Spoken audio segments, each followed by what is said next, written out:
Hello everyone and welcome to the first podcast radio show of the English major.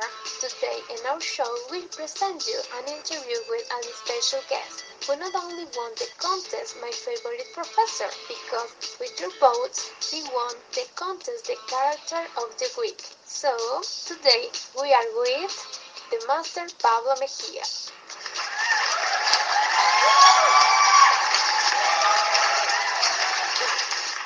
Good morning, Prof, and how are you today?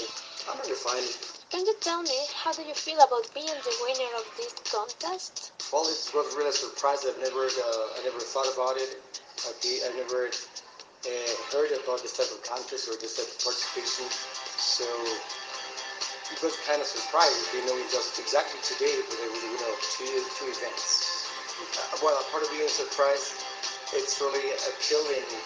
Knowing that students really appreciated me the way as I am, as a professor, as a professional, as a human being. I like to see that the students take into consideration all those parameters and aspects. Rob, the audience wants to know more about you, so please, can you tell me how long have you been working here? Well, I've been working here in English major for more than 25 years. I started working with, by teaching English. Then I taught grammar, and finally, I started working with contrastive linguistics, which is a subject I'm still teaching until now. That's really interesting because you have a lot of experience being a professor here. So, can you tell us what is the most rewarding thing about being a professor? The most rewarding thing of being a professor is the recognition of the students, of labor that we do every single day. When they greet you, when they say thank you, Prof, when they come to my office or when they approach me, anywhere, they ask me questions because they have a lot of confidence on me. That's what really motivates me, to go on doing what I really love to do, that is teaching. Yes, because you can feel that the students really appreciate you and your work here. And I think that this is the motivation of this job. But as any job, there will be challenge. So can you tell us what is the most challenging thing about being a professor? Talking about challenging things, being a professor, I think that is trying to reach every single student, all right, because it's quite difficult to get a level of empathy with all of the students, all right, so that I think that everything depends on the way that you are, the way that you demonstrate as you are naturally, the human being that you have inside, and the role of being a professor. So students really admire that, and students really understand that, and they consider that instead of professor, they have really a kind of friend or a kind of father sometimes, right?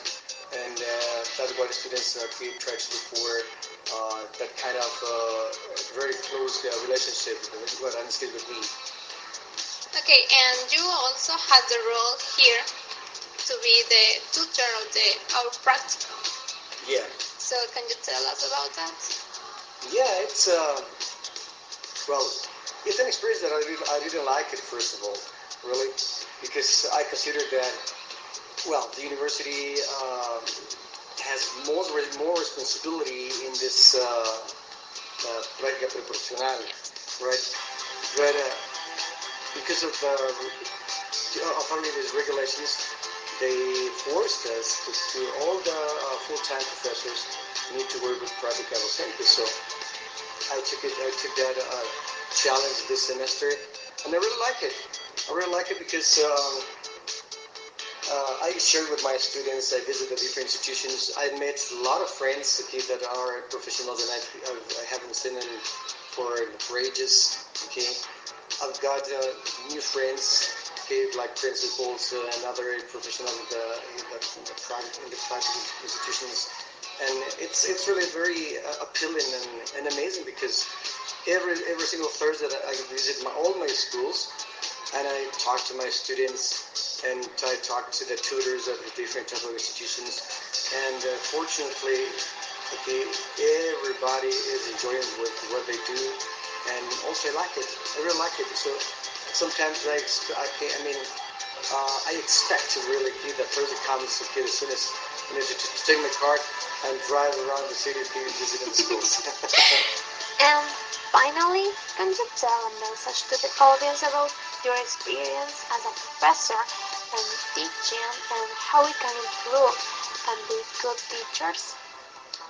I've worked for many years as a freelance, okay, as a freelance speaker, and I participate in different type of congresses and seminars all over the country. And I remember that I have certain type of words in my mind that says how to be a good teacher, or how to try to be at least a good teacher, not an excellent, at least a good. And it says that in order to be a good teacher, you need to have four main features or characteristics. The first one is that you need to be humane. The second one is that you need to be sensitive. The third one is you need to be approachable with your students. And the last one is that in order to be a good teacher, you need to have at least a good level of humor. Right? So I consider personally that if you fulfill those four basic requirements, okay, you can work whatever you want. Thank you, Prof. The things you said were really interesting, and I want to say thank you for being here today and your time. And it was really a pleasure to talk to you today. Thank you very much. It's a pleasure for me to be talking. And this is the last part of this show today, but don't forget to follow us in our social media. Remember that we have an Instagram account and a Facebook account. The links will be in the description of this video, and visit our blog. So, bye!